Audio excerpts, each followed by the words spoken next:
नमस्कार. आज आपण एक अशा विषयावर बोलणार आहोत जो सॉफ्टवेअर डेव्हलपर्सच्या जगात एक प्रकारची क्रांतीच घडवत आहे.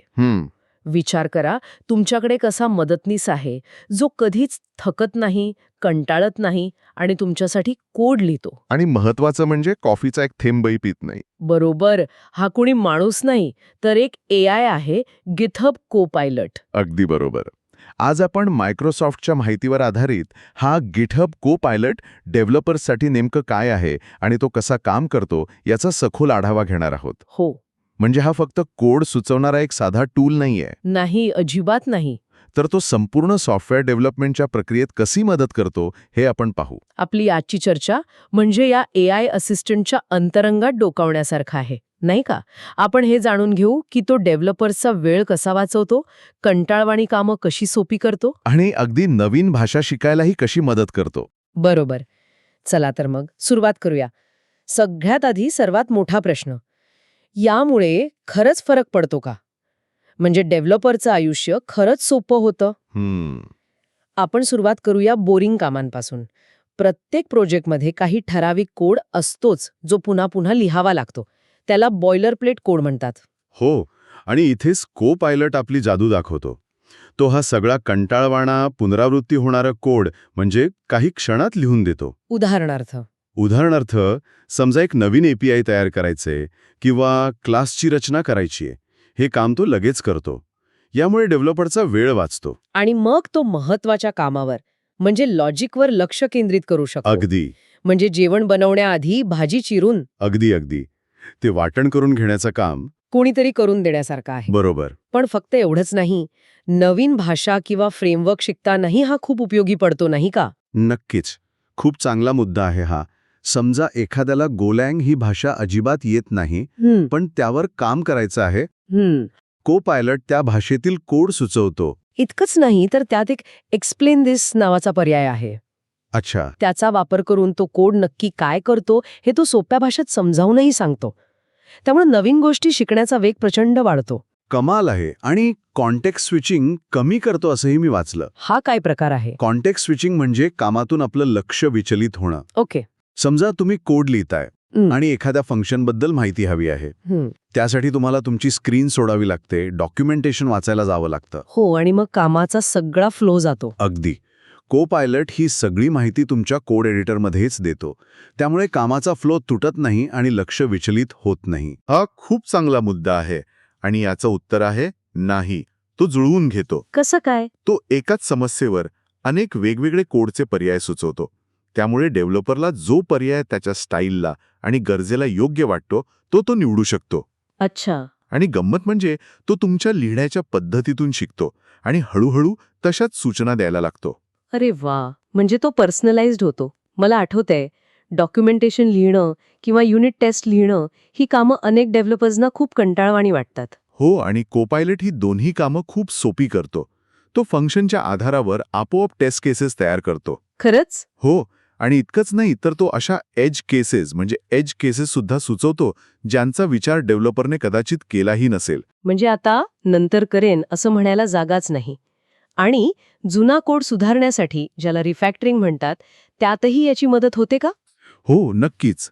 तो जुन्या कोडमधील पॅटर्न्स ओळखतो आणि त्याला अधिक प्रभावी किंवा आधुनिक बनवण्यासाठी सूचना देतो. अच्छा.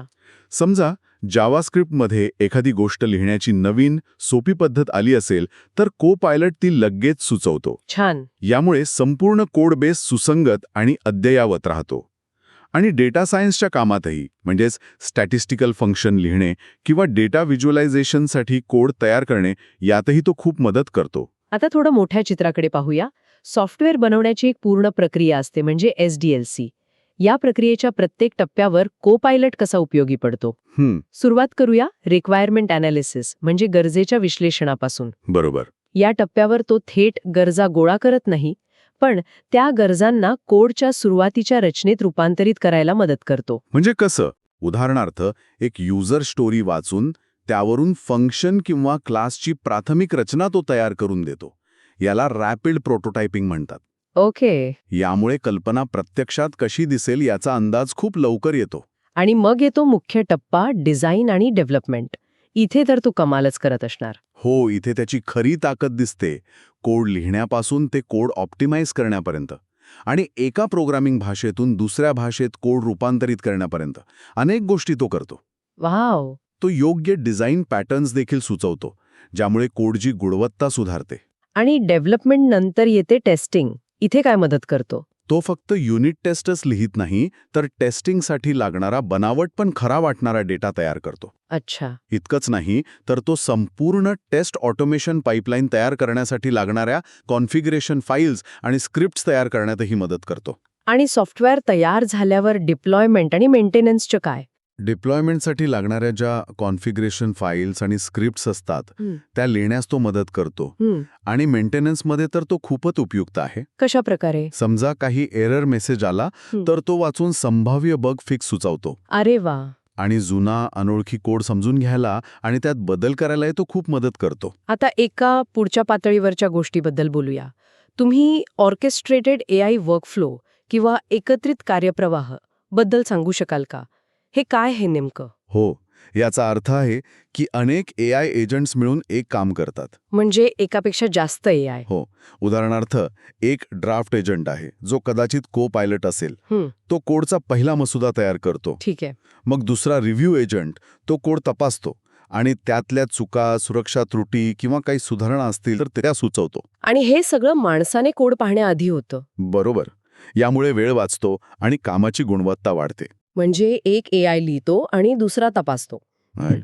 पण हे सगळं इतकं चांगलं आहे, तर ह्याच्या काही मर्यादाही असतीलच ना? नक्कीच. पहिली गोष्ट म्हणजे कोपायलटने सुचवलेला कोड नेहमीच अचूक किंवा सुरक्षित असेल असं नाही. त्याला मानवी तपासणीची गरज असतेच. तो एक मदतनीस आहे, मालक नाही. बरोबर. दुसरे म्हणजे तो त्याच्या ट्रेनिंग डेटामधून शिकतो. त्यामुळे डेटामध्ये असलेले काही जुने किंवा चुकीचे पॅटर्न्स तो पुन्हा सुचवू शकतो. आणि याचा नेमका किती फायदा होतो हे मोजता येतं का? म्हणजे कंपन्यांसाठी याचा ROI कसा काढायचा? हो, यासाठी गिटहबने काही टूल्स दिली आहेत. एक आहे रेस्ट API. अच्छा. ज्याद्वारे संस्था त्यांच्या डेव्हलपर्सच्या को पायलट वापराची आकडेवारी मिळवू शकते. म्हणजे किती सूचना स्वीकारल्या, किती डेव्हलपर सक्रिय आहेत, असं सगळं? अगदी. आणि दुसरे आहे डेव्हलपर सर्व्हे. यातून डेव्हलपर्सना को पायलट वापरताना काय फायदे किंवा अडचणी येत आहेत यावर थेट अभिप्राय मिळतो.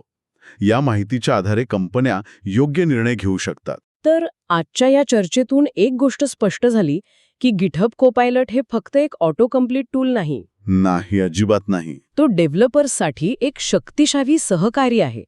तो शिकण्याचा वेग वाढवतो, कंटाळवाणी कामं कमी करतो आणि संपूर्ण डेव्हलपमेंट प्रक्रियेत मदत करतो. पण त्याचबरोबर त्याच्या मर्यादा लक्षात ठेवून मानवी बुद्धिमत्ता आणि सृजनशीलतेला महत्त्व देणंही तितकंच गरजेचं आहे. बरोबर. AIचा वापर एक साधन म्हणून करायचा आहे, त्याच्यावर पूर्णपणे अवलंबून राहायचं नाही. आणि जाता जाता ऐकणाऱ्यांसाठी एक विचार. जसे जसे AI आपल्यासाठी अधिकाधिक कोड लिहायला लागेल, तसे सॉफ्टवेअर डेव्हलपमेंटमधल्या मूळ किंवा ओरिजिनल कल्पनेचा अर्थ काय राहील?